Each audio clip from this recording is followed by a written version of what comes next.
Yeah, it's your boy Danny J. Quick, and I'm here with Kyron Silva. And we want to thank you for joining the Four Tales podcast. I want to know what it is Quick is trying to say. We're about to talk some comics and get a little bit controversial. Everything from indie books to movie deal level commercial. With no rehearsals when we converse to coerce you. And then we do the quick takes and try to get to the person. So join us and get your comic book a few more sales once a week wherever you pod. It's Four Tales. Once a week wherever you pod. It's Four Tales.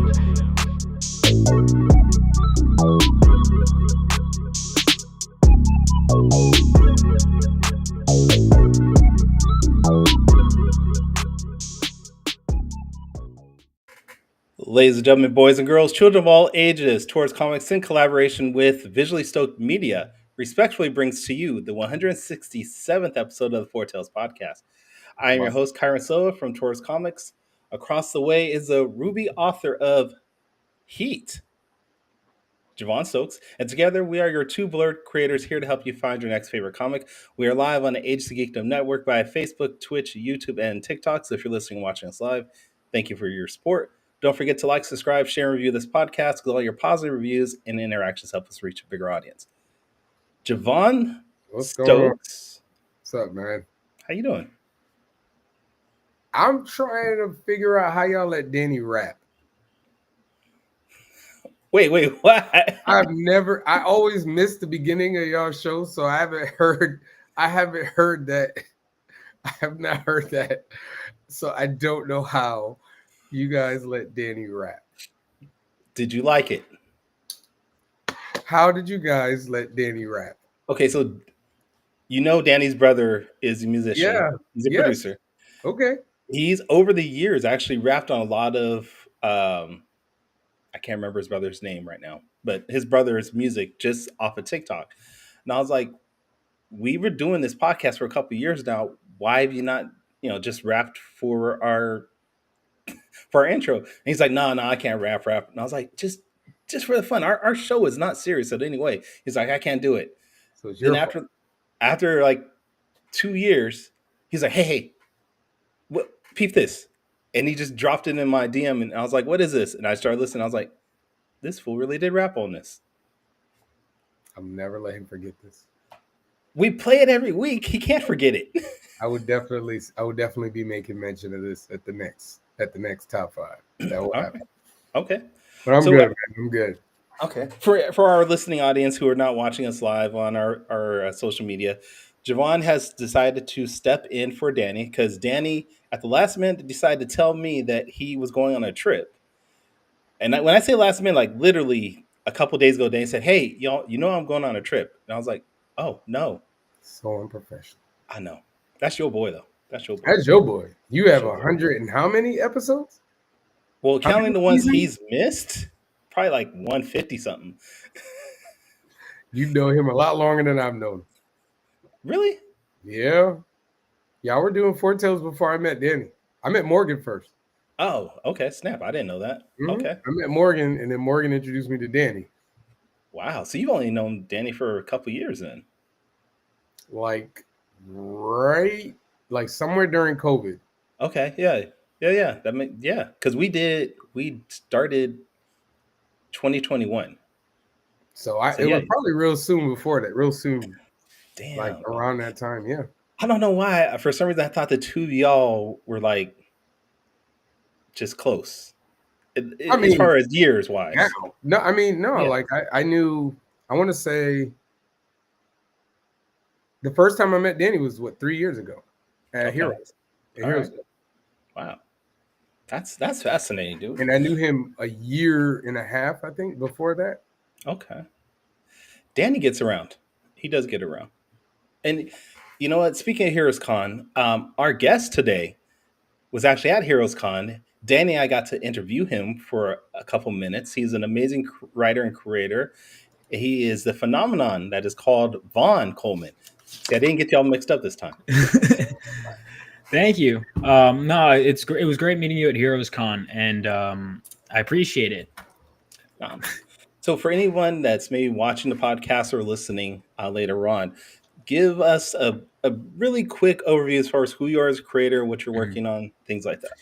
Yeah, so my name is Vaughn Coleman. I'm the writer and creator of a comic book called Phenomonova. I initially majored in filmmaking, and then I had liked comics, but I didn't really start looking at them as like oh, I'm going to create them until when I was in college, and I fell in love with them there, like more so than I already was, and I started doing like deep dives, and since then I've dove into doing like indie comics. I got my superhero book Phenomonova that is set 20 years after World War III and follows a brand new generation of superheroes. I've also got upcoming. I've funded issue 3 recently, and I'm like, you know what? I wanted to I was yeah, it's funny, filmmaking, I was like, this is crazy expensive, all these ideas I'd have to do. I had to keep downplaying them all. And then comics, I could do everything, but I'm like, you know what's even less expensive? Just words on the page. So I'm doing a short story collection as well.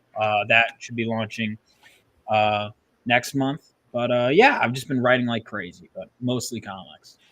That's nice, nice. So, what is it? What is Phenomenova about? So Phenomonova is set 20 years after World War III and follows the son of a World War III veteran who is struck by lightning while holding a mysterious crystal and gets lightning powers and super speed. Now, armed with these powers, and inspired by those that came before him during the war, he's like, I want to be a superhero. And so he attempts to stop a heist at a nuclear reactor. Things go terribly wrong, but ultimately the goal is he's now going to be taken in by one of the veteran superheroes who fought during the war and training him to become a member of a new generation of heroes, a team called Phenomonova. Nice.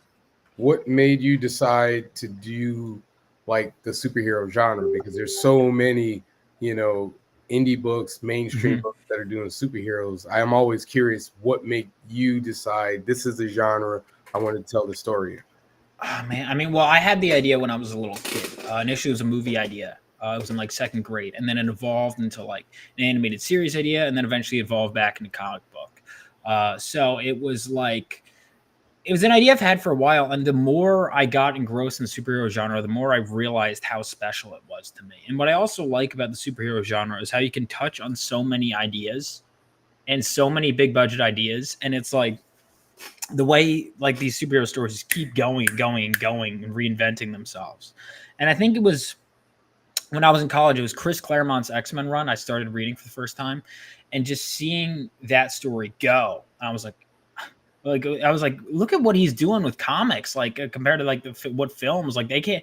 If you have a 10-year plan in the MCU, they can't touch what you do.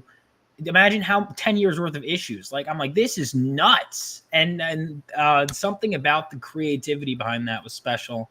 And I also just realized like how personally special to me the superhero genre was. And so I was like, well, if I'm doing it, I'm going to do like my ultimate love letter to the superhero genre. I'm not just going to throw out, here's a cool power. I'm going to do like everything I love. And I was like, let me just throw everything into this because I know I could bring a lot of special stuff to this. Now, as a new writer into comics, what are some of the pitfalls that you've come across just creating your first books? Oh God. Well, the thing about writing indie books, and you go, oh, I want to own everything. I want to own the company. Then you realize there's 50 other jobs that just opened up that you have to do. It's like, Pretty what? much. I have to organize spreadsheets. Yeah. What? I have to like understand sequential storytelling, on a level that's not. I think one of the other things too was, and that's always just a challenge, like when I was first writing screenplays, I was like, oh, they must be like plays. It's like, nope, this is its own format. You have to really learn it and go, okay, there's certain things, like conventions. And then with comic books, it was a weird thing to learn. I'm getting the gist of it now, but it was like one of the things that shocked me about comics coming from film is that they have such a loose format for writing. I'm like, what? Like, because you look at screenplay, they're like very strict. You don't put this on the page. You don't put this. It's almost like very corporate. And then comics, it's like, I mean, if your artist understands it, like that's. I'm like, what? But I remember the first comic I edited was a book called Hunter Ninja Bear, which is written by Chuck Dixon. So I had read some of his stuff growing up, and I was like, oh my God, I get to read one of his scripts. And I was like dissecting it. I'm like, oh, okay, so this is what they do. And what I found interesting was he'd be like directly talking to the artist at times, or sometimes he'd have a reference image. Sometimes he'd be super detailed, and sometimes kind of like, this is whatever. And sometimes he'd be like, hey, what do you think of this? Let's make this badass. And I was like, wow, that's so cool. You could just kind of talk with your artist that way. But it also made me aware of things like pacing and paneling and page turns. And, you kind of made me appreciate the medium on a deeper level. And I dived back into the comics I read. How did they do that? Okay, I'm trying to convey this. What are some comics that did that? Oh, okay, let me look at that. And it really made me appreciate the medium on a deeper level. Because I realized, okay, I can't do X, Y, and Z that I can do in film, but I can do this. And so I think it was kind of just learning a new way of telling a story and how to maximize it. Because I think everyone's probably experienced it where you read a comic, you're like, this is someone's screenplay that they couldn't make. I never want people to feel like that. I want people like, yeah, it was a movie idea originally, but I was like, I'm going to make it a comic book. If it gets made in a movie, whatever. I'm so all in on comics, and I'm like, I don't want to say I don't even care because, like, but I kind of don't, honestly. I think that's a thing. Learning how many different things there are, like lettering. I remember I would go, oh, here's a panel, and then I'd have like a bunch of lines of dialogue. And I got some feedback from Justin Gray. I had met him at a convention, and God bless him, he read my god awful earlier drafts. And he just sends me like a sample of the lettered pages. Like, do you realize how this would cover up the entire illustration? And I was like, okay. So learning all of those pitfalls, being aware of space, especially, that if I'm writing a screenplay, I could be like, this person says a line, this person says, but now I have to go, well, okay, how many people can I have here? I can't just do shot. Even when I was revising issue 4 earlier today, I was like, okay, well, here's the dialogue. How do I show all these different people when they're all over the room? Can I show every single emotion, or can I let some of it just be picked up on? And I think it was really a lot of that technical stuff. Also, the stigma of people will be like, oh, you're making movies, that's cool. And then I think there's a stigma against comics. I swear, because I'll be like, I do comics, like, that's nice. Yeah. But it's like, you get a sense where it's like, that's cute. And I'm like, all right. So I think that's part of it too. I mean, there definitely has been that stigma for decades. I think it's lessened a little bit because of how well the movies have made comic books. But the average person, you tell them you make comics compared to you make a TV show or movie, they'll be like, oh, you make comics. Or they'll be like, cool. Yeah. I get that. I get that a lot. I don't know about you guys. When I tell people, they're like, oh, really? A lot of people are like really interested. A lot of people do think it's cool, especially which is great, but it isn't the same as like I made a movie, But then again, you could argue that with books too. Like if you could say I wrote a book. I mean, I guess movies are like, even though they're all nerds at the end of the day. Like if you're a filmmaker, I promise you that was not cool in high school. I thought, I was like, what do you mean? What? That's, you guys all watch movies, but you don't think I'm cool? But yeah, well, making movies implies that you have money. So. Yeah. Another reason why I like comics. Just saying. Comics don't imply money. Yeah. Well, another thing with comics, I'm like, whether it's two people talking or massive explosion, it's the page cost. And I was like, that's crazy. So it's literally just my imagination is the limit. Yeah, I hear your artist listening to this be like, F you. That's not me. It really isn't. I mean, we're both artists, so we both are like, yeah. Like, yeah. All right. But I mean, I have that because I write too. So, and Kyron writes as well. Like, I know I have like an artist writer. Oh, I imagine. Writing in my head. So the writer in me will go, huge starship flying through space, avoiding whatever. And then our artist in me will be like, why the hell did I write that? Yeah. From afar. Yeah. She's just a little. Yeah. No, I've thought of that too. I'll look at especially, and I remember someone pointed out to me, he goes, I could tell someone's an earlier writer. He goes, and I did this in my older scripts. He goes, when they'll have something in the foreground, the background, and the midground all in one panel. And it's like, and I'm like, I'm looking at I'm like, yeah, that doesn't, no. Like I was looking at some John Byrne X-Men stuff going, wow, like just amazed by all of it. And I go, a lot of this is a lot simpler than I pictured in my head. Yeah. But you also have to think about, especially for the John Burns in them, they're trying to pump out a page, maybe sometimes 2 pages a day. So they're cutting corners to save time, but they're still doing it in a way that makes you feel like there's a lot more vastness, a lot more going on in that panel, which is why they are some of the greatest artists out there. Yeah, I think that was another thing too. Like, so I've read a lot of older stuff, and then I'll read some more recent too. And I think because so I love a whole bunch of different artists, but sometimes I do worry that we're so worried on doing like a couple hyper detailed panels that we like forget we're supposed to be telling more story. And so that's another thing, always trying to find the balance, but also always trying to make my artist happy. I gave him a lot of splashes and spreads in issue 1. I haven't been able to do as many because my page count per issue is generally lower. Although issue 3, I gave him more. But yeah, that's one of the things too, like writer artist brains. And that's why, like, sometimes when I see my artist, if he adds a panel, I'm like, oh, it's beautiful. But when he's able to condense stuff where I go, yeah, why did I write that extra panel? I didn't even need that. That's why as I've written more, I'm more hands off with my scripts now, to the point where now I'm not always doing it page by page. I'm like, well, all right, this is this many actions. This is roughly 4 or 5 pages. All right, just as long as you end here for this page, there's a spread here. You can utilize it or not. I don't care. That kind of stuff is fun. You could also like thumbnail it. Yeah, but even if you're not a great artist, you don't really need to. Like, even if you're just doing stick figures, it gives you like a better sense of like how you want to pace and how, it like visualizes it. So I know for me, like, you were talking about how, you could be like really verbose speech and then you can't fit it into this panel. Like, I tend to I script and I'll put like all kinds of dialogue and then I'll just draw. And then I'll cut it afterwards if the art is expressive and descriptive enough. Yeah, I'll do that. Or sometimes I'll add a line if I'm like, hey, that looks cool, but that's not as clear. I'll add a line, or sometimes I'll be like, I don't need that. Or I'll just change a line.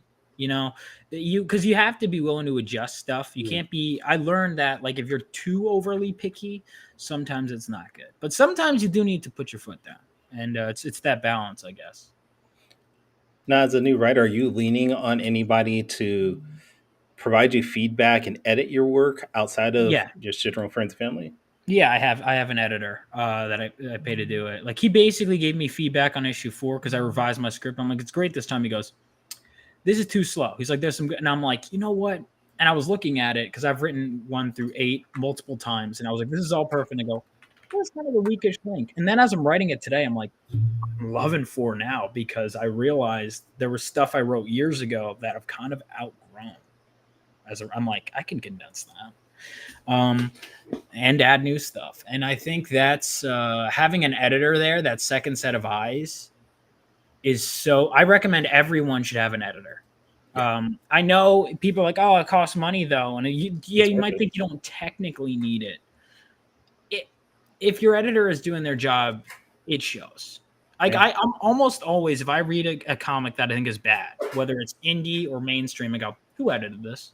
And then often with indie, I'll be like, oh, what a surprise! There's no editor. I'm not to be mean, but like there was. I would get feedback from peers and stuff, and then eventually I did get an editor. But I would get feedback from tons of peers, like I mentioned, some professionals, and they would rip me apart because people need that. Yeah. They really need that to grow. Like, Kyron fired me off my own book. Like, he was the editor for my book, and he fired me off my own book. How does? No, I'm joking. I'm totally joking. I was like, what? I would have though. So you mentioned Claremont, you mentioned Byrne, you mentioned Dixon. Of all their stuff, I love. I love Chuck Dixon's Nightwing. I've heard.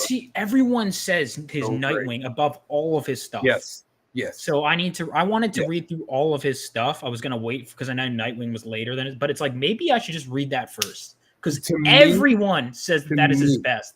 to me, it's his best stuff.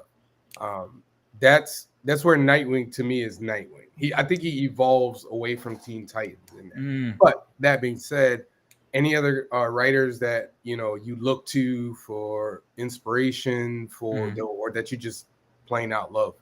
Oh God, yeah. I've been really digging Kirkman's stuff. I've been looking at the adaptations, but I hadn't really read his work, and I'm reading his Invincible, and I really like that lately. So he's a more recent addition. Marv Wolfman, I love Marv Wolfman's work. Underrated. Wolfman. Underrated. I'm Underrated. shocked because everyone will put his work as some of the best, and I'm like, why is he not on the best writers ever? Well, but his look work is the best. I'm like, can you explain that to me? because there were so many other great writers that came out at that same time. Yeah. And that's the problem. Yeah. And then he also was, and no shade to him, but he was dwarfed by the talent that he had with him. You're talking about the Perez's and everybody. I mean, you got George Perez on your book. That's the first thing anybody's going to talk about is just the artwork, no matter what. He had Lopez on his book too, right? Yeah. He did Justice League. I mean, Marv Wolfman is the reason why Teen Titans is. Yeah, I need to finish that run next. I finished Claremont's recently. I'm going to finish Invincible and then probably finish New Teen Titans. That's my stuff. Jeff Johns, I love Jeff Johns' work. I think his stuff, he was like basically the figure. I think he was literally the figurehead or the chief creative officer at DC for a while. Yeah. And I was like, he was the face of it, but I really like his work. I like all of his character. He just understands superheroes on a fundamental level that I really appreciate. I read Green Lantern Rebirth not that long ago, and it's like just the way they were able to. There's just certain lines that hit so hard, and he's able to balance all these different characters without having it feel like there's so many crossover events you read. You go, all right? Can we focus on one? But Green Lantern Rebirth, it was very much a Green Lantern story, and the other characters were there to supplement. He saved. In my opinion, he saved the concept of Green Lantern. Yeah, because it got real stale for a while. It got stale after was it Darkest Night? Yeah. Well, when Mars left, yeah. But whenever Hal turned to Parallax, was Emerald Twilight. Ron Mars's run was like the first saving of Green Lantern. Mm-hmm. Then it was kind of. A lot of people praise that. That was Ron Mars and Daryl Banks' stuff. Jeff Loeb, the first comic I ever read was Batman Hush. So I have a soft spot for that. But then Long Halloween, is amazing. I want to read more of his stuff. I want to read his Marvel Colors series. I heard that's really good. Yeah. But I like basically everything I read of Jeff Loeb's. I think he's up there. Frank Miller, of course. Frank Miller, his Daredevil run, I think, is my favorite stuff of his that I've read. Granted, I've seen the movie, but I haven't read Sin City yet. But I love Batman Year One. Batman Year One was a weird one because I watched the animated movie first, and I was like, I don't like this. And then I read it as a comic, and I loved it. And it's a very close adaptation, but I just think the beats are different. It's just weird. Like, it's awkward in the movie because I don't know how to describe it, but I'm like, why are we focusing on Gordon's marriage? And then when I read it, I was like, I'm so invested in Gordon's marriage. And I'm like, why? It's the same story. I don't know what it is, but it just felt stilted. I think that's one of the things that comics allows you to just take a moment and think and process. Mm-hmm. Whereas when you're watching a TV show, watching a movie, you have to constantly just keep moving. Yeah. But you read a comic and you get to that scene that makes you go, whoa, let me just take that moment and just let it breathe, let it in. So what are some others? Sorry. Harold Pete says introduction to Kyle Rayner was a breath of fresh air. Yeah. But I don't, and my point being is that I don't think after he was introduced, he took off the way they thought he was going to. He had a plateau that came very quick, and then the Green Lantern just sort of fizzled out after that for a long time. I don't know if I necessarily agree with that because he was a high-selling book for a while. I read that. I had the entire run. It was years and years and years. Remember, this was, Kyle was there during the whole Justice League run with Grant Morrison. Great writer, by the way. So yeah. Have you read Grant stuff? Let's see. Grant Grant Morrison? stuff. I haven't. I've read. All right, so I'm looking at All Star Superman. I love All Star Superman. I want to read more of Grant Morrison's work, but I JLA. haven't read. Read JLA. Okay. If you like, my to read got list. a superhero team. If you have a superhero team like that, was one of like it almost like. Oh, I've read Tower of Babel. I've read or Babel. I don't know. That's I've read Wade. that one. Was that Wade? Oh my bad. Yeah, it's Mark Wade. Great X-Men. Grant Morrison's new X-Men run was really good too. Let's see. Yeah, so there's a lot of writers that I need to read more of, for sure. Oh, Paul Dini, of course. I mean, the animated series, and then even every comic of his I've read, I think is great. Yeah, I love Paul Dini. Master of work. He's not a comic book writer, but Greg Wiseman, like his stuff with Spectacular Spider-Man and Young Justice, really had a big influence on me. Okay. What are some others? I'm trying to think. Let's see. Chris Claremont, Frank Miller, Marv Wolfman, Jeff Johns, Jeff Wolf. Yeah, I think I've listed most of my heaviest hitters. Okay.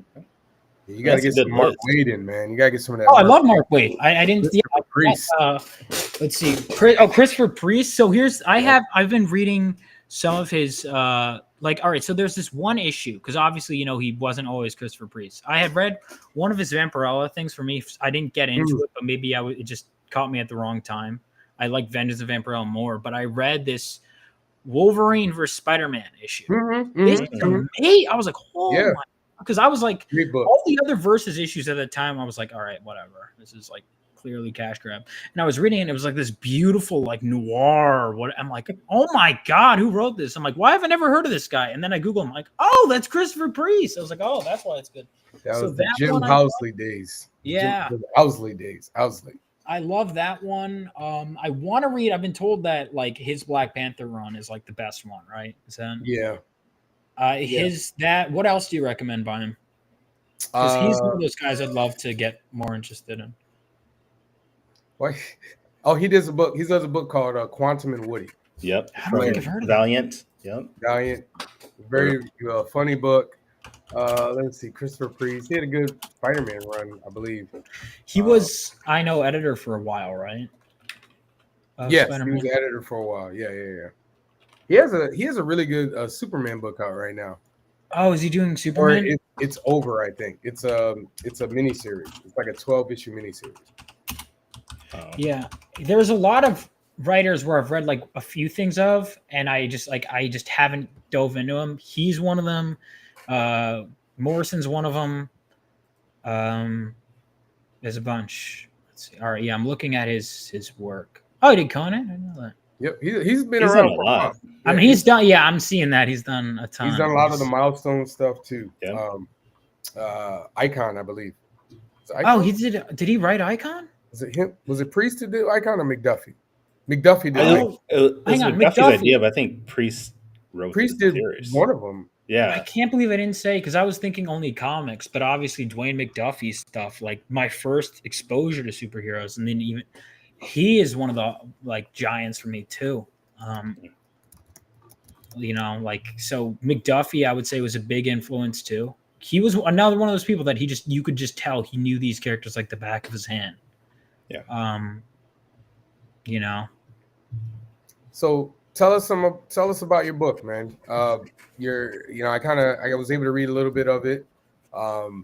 Where did it start? Well, where did the nucleus come from? Where again, you chose to do superheroes, but it's also kind of like a legacy book. It feels like a legacy book, like the hero learning. Where was the what's the word I'm looking for? The inspiration. Did inspiration exist for that, or was this right off top of your head? Yeah. So again, I pulled from a lot. The initial idea came about when I was a little kid. And of course, in my infinite wisdom, I was like, oh, I could direct and star in this movie as a young child. That makes sense.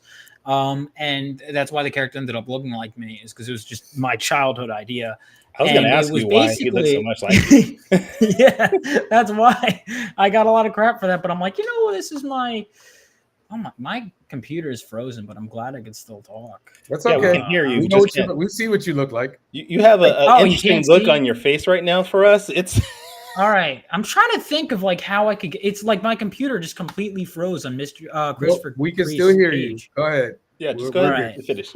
We'll So- AI you your face. We'll come. No, Sorry sir. about that. I'm joking. Hopefully it loads. But yeah, I think with this character, it was like, and this is a small thing, but it always starts from a small idea, right? I was like looking at the Flash, and I was like, well, he has a lightning bolt, but he just has super speed. What if I had someone with lightning powers and super speed? And that was kind of the genesis of this character. Now, again, as a kid, I thought I had come up with the original name Lightning Lad, and a whole series of movies I had come up with. And then I was heartbroken to discover that this character. Oh, did we finally lose Vaughn? Oh, we lost him. I think we did. Can't hear him anymore, can you? Nope. Oh no! And he was just about to tell us how he found out about Lightning Lad from DC, and he was I know. devastated. It sucks. Oh man, Oof. there's other Lightning Lads though, right? I'm sure. I want to say Marvel had a Lightning Lad at one point too. Maybe. Um, At this point, like I think we've all had that. Oh, I got this great name for a character. Then you Google it and you're like, Heat. I've always been shocked that Heat didn't exist. To this day, I've heard it's always Heat something. Brad Arney in the chat said, "What's the book that is being pitched?" We were talking with creator Vaughn Coleman about his book, Phenomonova. He has 3 issues out. He just finished a Kickstarter for it, for issue 3, which is this cover right here. There is still I think it's what's called late pledging. I think what it's called, that you can go. So just search Phenomonova and check it out. May get a copy. I was going to ask him real quick, because he mentioned at one point that his books are not the longest books. His first issue was like 60 pages long. And then issue 2 for some reason was 24, and then issue 3 is like 48 or something like that. I was like, how many pages? However the story needs to be made. He's like, this episode is a half an hour. I'm so sorry about that. My computer just went like whatever. You're good. I don't know what happened. So what was I in the middle of blabbing about? Real quick, Brad, thank you for backing already Vaughn's book. You were telling us about Phenomonova. The book, right? I finally got, and then the computer was like censoring me. It's like, nope, you don't get. The computer's like, no, we ain't talking about that right now. Yeah, I've heard you talk about it enough. All right, Yeah. I need a break. No, but Phenomonova. So he had lightning powers and super speed. But I was really inspired by the Sam Raimi Spider-Man movie. That to me is still my favorite superhero movie. Okay. And just the origin story, the way he's like experimenting with his powers, figuring out, and all of that was my biggest inspiration. And then it would kind of evolve. It would like go dormant for a couple of years, but I had a bunch of characters I came out with when I was little. It was a series of movies, and then it would go dormant for a bit. And then it would come back up when I was watching shows like Young Justice, like rediscovering my DCEU love as I got through middle school, through high school. And I was like, actually, as an animated series. And I was like, well, let's change some things around, move some characters here and there. And then eventually it became a comic book series. But I would always have a bunch of other characters. So it being a team book just made sense. I'm sorry, the question was about my inspirations for it, or my computer resetting totally threw me off? No, that was good. You answered it just perfect. That was okay, perfect. because I forgot what the question was. No, you're good. Perfect. You're perfect. That was perfect answer. I think that was a great segue for us to go into quick takes. Now, if you guys have never seen quick takes, usually this is something that Danny runs, but Danny's not here. So Giovanna has stepped up and decided to do quick takes. Quick takes is a rapid fire questionnaire where you're going to get 5 questions on that Javon has generated questions about you personally. Okay. So don't stress about it. It's all right. for fun. I wasn't until you said Danny that. would normally have more intrusive questions. I'm not Yeah. Danny. Huh. All right. You ready, Javon? I'm ready.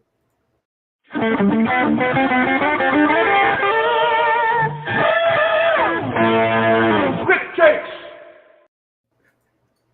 All right. Let's see.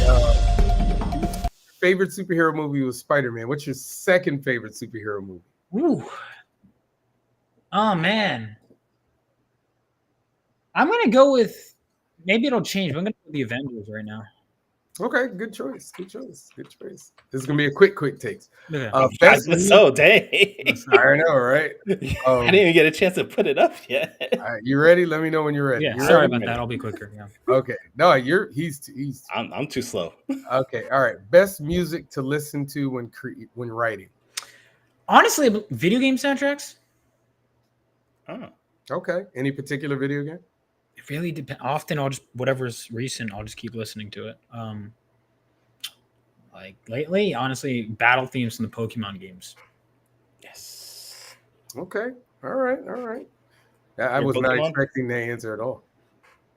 Favorite What was the Pokemon? question? Oh, Raichu, Oh. like lightning. So Yeah. Okay. Oh, okay. Let's see. Last good comic you read. I just read one the other day. Was I he love the officially Viltrumite War. It's a good one. It's a good one. It's a good one. It's a good one. I just read that a little bit ago too.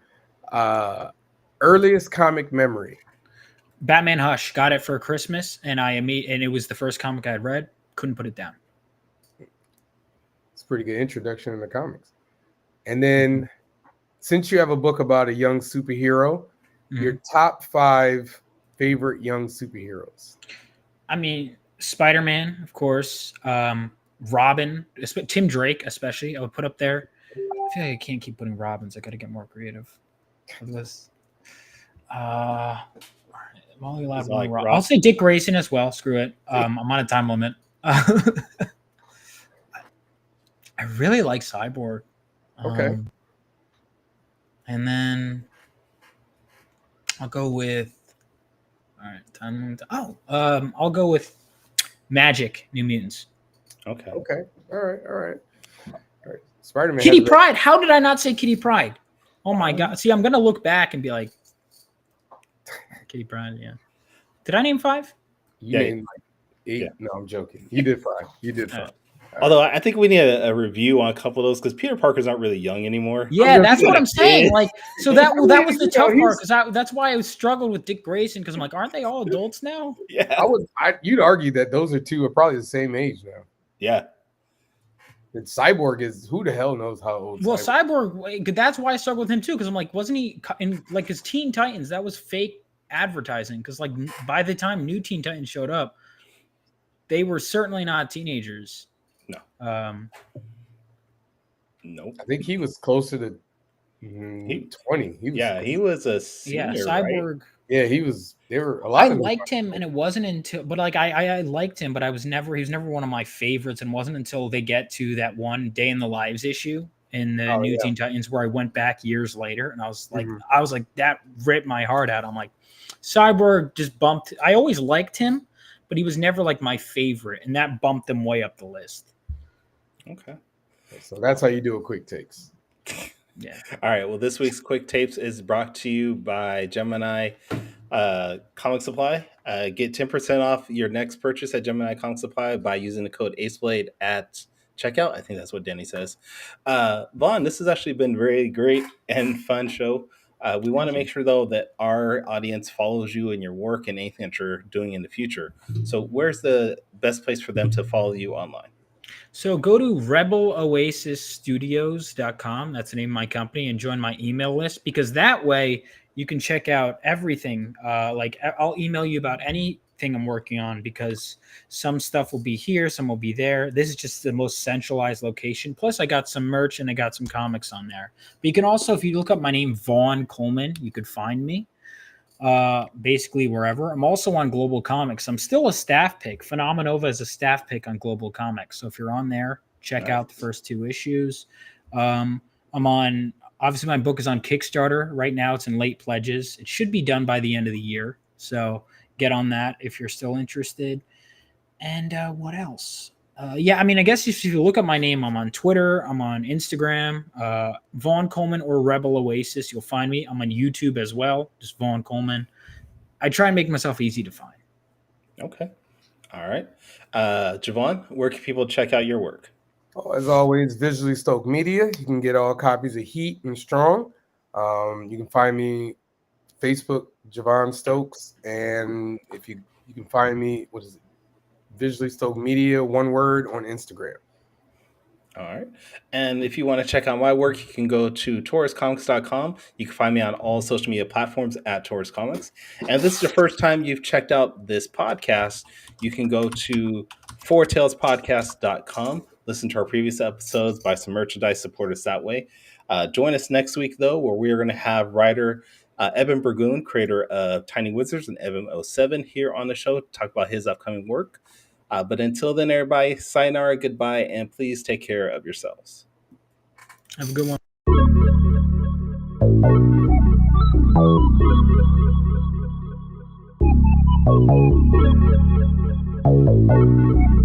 I want to know what it is Quick is trying to say.